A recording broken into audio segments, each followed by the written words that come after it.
ओंकार स्मरण।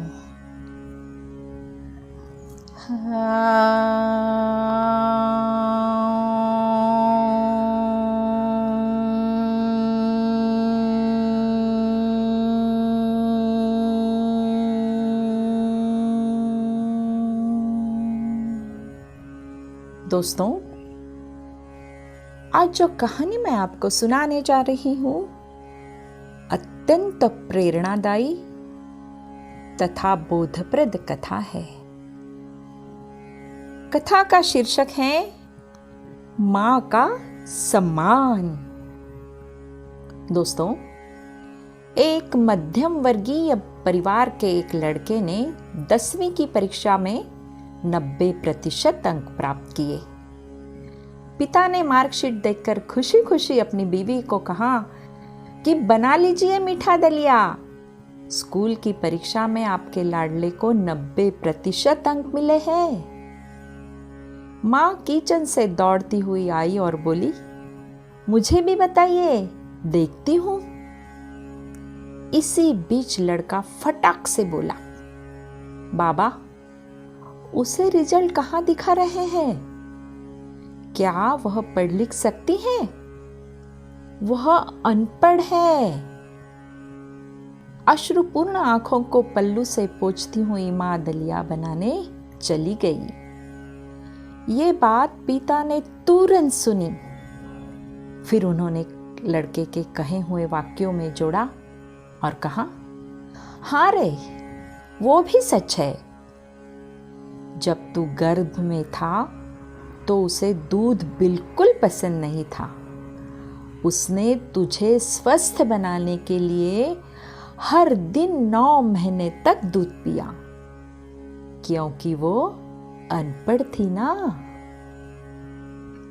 तुझे सुबह 7 बजे स्कूल जाना होता था, इसीलिए वह सुबह 5 बजे उठकर तुम्हारा मनपसंद नाश्ता और डिब्बा बनाती थी, क्योंकि वो अनपढ़ थी ना।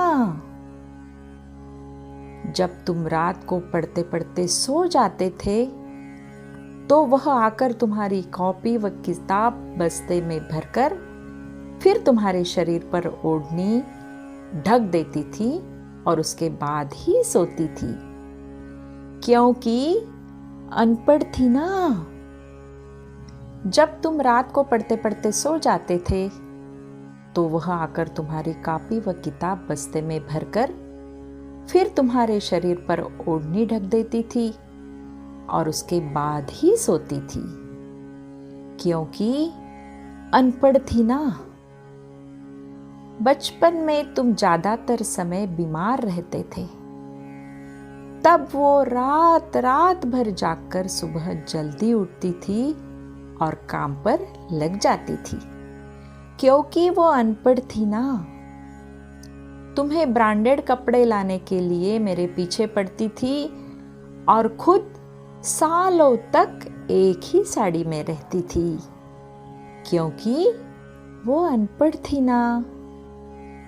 बेटा, पढ़े लिखे लोग पहले अपना स्वार्थ और मतलब देखते हैं, लेकिन तेरी मां ने आज तक कभी नहीं देखा, क्योंकि अनपढ़ है ना वो खाना बनाकर हमें परोसकर कभी कभी खुद खाना भूल जाती थी। इसलिए मैं गर्व से कहता हूं कि तुम्हारी मां अनपढ़ है। यह सब सुनकर लड़का रोते रोते और लिपट कर अपनी मां से बोलता है, मां, मुझे तो कागज पर 90% अंक मिले हैं, लेकिन आप मेरे जीवन को 100% बनाने वाली पहली शिक्षक है। मां, मुझे आज 90% अंक मिले हैं, फिर भी मैं अशिक्षित हूं और आपके पास PhD के ऊपर की उच्च डिग्री है, क्योंकि आज मैंने अपनी मां के अंदर छुपे रूप में डॉक्टर, शिक्षक, वकील, ड्रेस डिजाइनर, बेस्ट कुक, इन सभी के दर्शन किए हैं। इस कहानी से हमें यह बोध होता है कि प्रत्येक लड़का लड़की जो अपने माता पिता का अपमान करते हैं, उन्हें अपमानित करते हैं, छोटे मोटे कारणों के लिए क्रोधित होते हैं, उन्हें सोचना चाहिए उनके लिए क्या क्या कष्ट सहा है उनके माता पिता ने। है ना दोस्तों।